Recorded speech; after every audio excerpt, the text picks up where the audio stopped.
48 से 72 घंटों के दौरान आ रहा एक और भयंकर चक्रवाती तूफान, नाम है उसका यास। और बड़ी ही चौंका देने वाली अंदर की बात ये निकल कर आ रही दोस्तों की ये जो चक्रवाती तूफान यास है ना, ये अभी हाल ही में आए चक्रवाती तूफान तोकते से भी ज्यादा खतरनाक हो सकता है और तोकते तूफान से भी ज्यादा तबाही, भयंकर खतरनाक ये मचा सकता है तूफान जो कि अभी आने वाला है यास करके। ये अगले 24 से 48 घंटों के दौरान सक्रिय होगा और फिर 72 घंटों के दौरान भारत के तटीय इलाकों से टकराने की इसकी संभावना निकल कर आ रही है। मैं आपको बता दूं, इतिहास गवाह है, पिछली बार भी कई ऐसे तूफान आए हैं जिनमें दोस्तों सड़क पर चलती कारें उड़ गई थी, बसें उड़ गई थी, पूरी मतलब पलटी खा गई थी। इतने बड़े बड़े भी तूफान आते हैं। हाल ही में आया तोकते तूफान ने भी कई सारे पेड़ों को तोड़ दिया, सैकड़ों के लगभग लोगों की जानें चली गई, बिजली के खंभे टूट गए, बहुत नुकसान हुआ, राइट। और ऐसे में अभी जो ये नया तूफान आने वाला है चक्रवाती तूफान यास, ये और भी ज्यादा भयंकर तबाही मचा सकता है। मौसम विभाग की तरफ से ऑफिशियली अलर्ट आ रहा। बड़ी खबर देखिए आप कि अब पूरब से उठे तूफान का खतरा है। उड़ीसा, पश्चिम बंगाल समेत 5 राज्यों को केंद्र सरकार ने स्पेशली अलर्ट कर दिया और यहाँ तक कि कोविड मरीजों को भी हटाने और संक्रामक बीमारियों के लिए भी तैयारी रखने का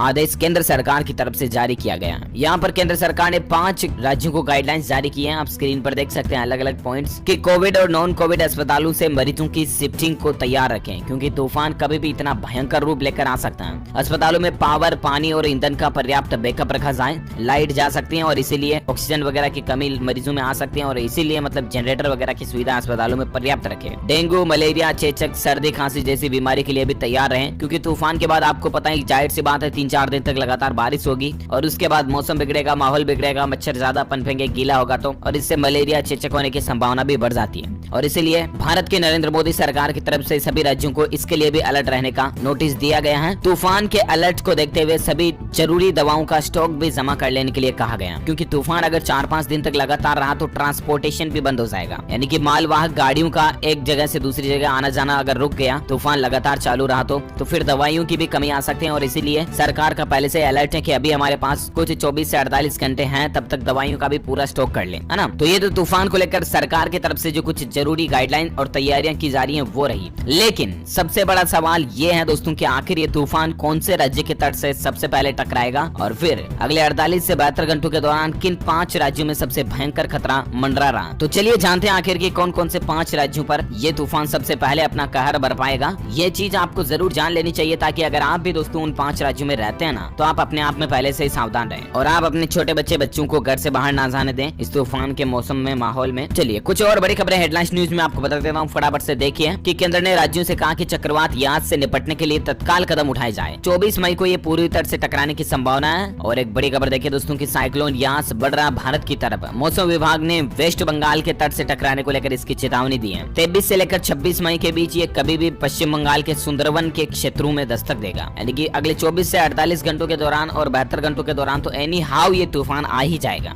और बाद में ये बांग्लादेश की ओर आगे बढ़ सकता है ना। तो सबसे पहले तो ये टकराएगा पश्चिम बंगाल से ही, ये तो मौसम विभाग की तरफ से कंफर्म अपडेट आ चुका है। उसके बाद ये आगे बढ़ सकता है बांग्लादेश की ओर और ये तूफान दोस्तों बंगाल की खाड़ी में उड़ रहा है। ये चक्रवाती तूफान यास बहुत बड़ी तबाही ला सकता है और इसीलिए इसको लेकर हाई अलर्ट भी जारी कर दिया और इस बंगाल की खाड़ी के आसपास के इलाकों में मछुआरों को भी ना जाने की चेतावनी दी गई है। हाल ही में जो तावते आया था उसने सबसे ज्यादा तबाही गुजरात और महाराष्ट्र में मचाई थी, आपको पता होगा। और अब ये यास आ रहा है, ये पश्चिम बंगाल से शुरू होगा, फिर इधर बांग्लादेश की तरफ आगे बढ़ेगा तो जाहिर सी बात है त्रिपुरा और इसके आसपास के इलाकों में राज्यों में जैसे कि उड़ीसा, छत्तीसगढ़, झारखंड, बिहार, आंध्र प्रदेश, मेघालय, मिजोरम, इन राज्यों में ये तूफान अपना सबसे ज्यादा कहर बरपा सकता है इसके आसपास के इलाकों में, ठीक है ना। मौसम विभाग ने भी जिन 5 राज्यों में खतरे को लेकर चेतावनी जारी की है उनके नाम आप देख सकते हैं, आंध्र प्रदेश, उड़ीसा, पश्चिम बंगाल, तमिलनाडु और अंडमान निकोबार। इनको अलर्ट किया क्योंकि ये भी बंगाल की खाड़ी से सटे हुए इलाके हैं ना, इसीलिए यहाँ पर भी भारी तूफान देखा जा सकता है। अच्छा रुकिए, यहाँ पर दोस्तों तूफान के अलावा भी एक और भयंकर बात जो निकल कर आ रही है वो भी आपको जरूर जान लेनी चाहिए। कहने का मतलब कुछ और हेडलाइंस न्यूज अपडेट में आपको फटाफट से बताता हूँ। देखिए आप बड़ी खबर एक तो कि बदलते मौसम में आप सावधान रहिएगा क्योंकि संक्रमण का खतरा ज्यादा बढ़ जाता है।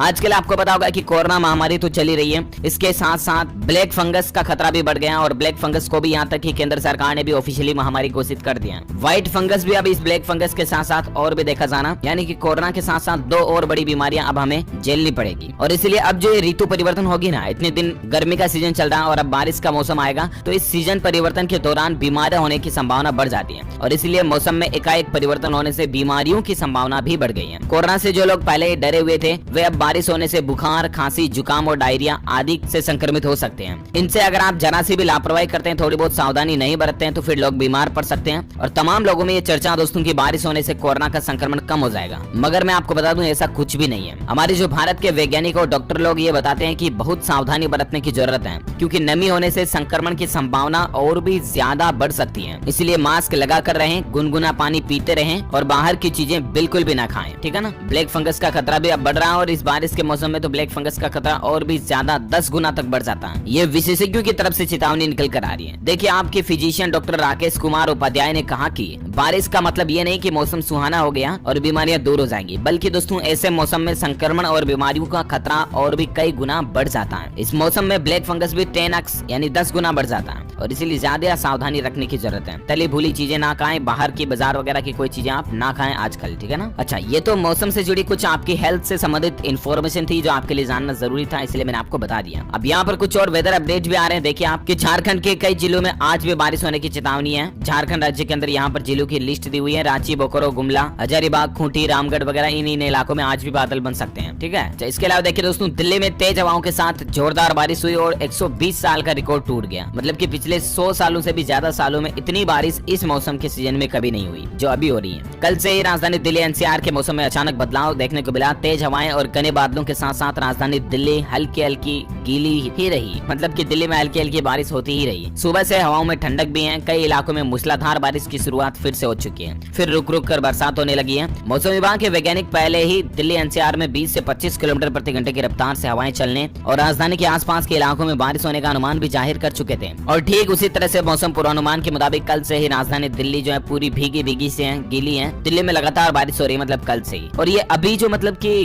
गर्मियों के सीजन में बरसात ऋतु से लगभग अभी मई का महीना चल रहा है, तो इस सीजन में बारिश होने का जो ये रिकॉर्ड 120 सालों का रिकॉर्ड टूट चुका है। इतनी बारिश इस सीजन में कभी नहीं हुई दिल्ली में भी पिछले 100 सालों के दौरान, समझ रहे हो ना। चलिए, साथ ही और एक बड़ी खबर देखिए, उत्तराखंड में मौसम को लेकर अपडेट है। बारिश के बाद बादल छटते ही रुड़की से दिखने लगी हिमालय की बर्फीली चोटियां। मतलब कि मौसम कितना साफ हुआ और एनवायरमेंट जो है, एक बार बारिश आती तो वातावरण की धूल वगैरह डस्ट जो वो नीचे बैठ जाती है और इसलिए आसपास का वातावरण मतलब कितना कांच की तरह क्लियर दिखता है। जब भी बारिश आती है तो पेड़ पौधे अच्छे से धुल जाते हैं, फिर हल्की सी धूप खिलती है तो मानो यूं लगता है कि कांच चमक रहा है चारों तरफ। प्रकृति कितनी सुंदर लगती है, राइट। ओके, तो ये कुछ दोस्तों आज के मौसम समाचार को लेकर कुछ इंपोर्टेंट न्यूज अपडेट थी। बताना मेरा फर्ज है, इसलिए मैंने आपको बताया। आप सावधान रहे। अगर आप भी उन राज्यों में रहते हैं जिनकी लिस्ट मैंने आपको बताई थी, तो अगले 24 से 48 घंटों के दौरान और 72 घंटों के अंदर अंदर तो एनी हाउ तूफान जो तट से टकरा सकता है और आपके राज्यों की तरफ आगे बढ़ सकता है। इसलिए जान माल का नुकसान ना हो, इसलिए आप अपने घरों में ही रहें और सावधान रहें। अगर आप दोस्तों बाहर होते हो और अचानक से तूफान आ जाए, आपको पता नहीं चलता, तो आप पेड़ पौधे के पास ना जाएं, बिजली के खंभे के पास भी खड़े ना रहें। बहुत से लोग होते हैं ना कि उसकी आड़ लेने के लिए उनके पास खड़े हो जाते हैं, लेकिन तूफान में उन चीजों के टूटने की संभावना रहती है। खंभे भी टूट जाते हैं, पेड़ पौधे भी टूट जाते हैं। इसलिए आप खाली मैदान में यूं नीचे लेट जाएं, ठीक है ना। अगर तूफान आने की संभावना लगती है आपको तो यूं लेट जाएं, अगर आप घर से बाहर हैं तो। और बाकी मेरी तो यही सजेशन रहा है कि आप बाहर निकले ही नहीं। ओके, इसी के साथ ही ख्याल रखिएगा आप अपने आप का, अपने परिवार का भी।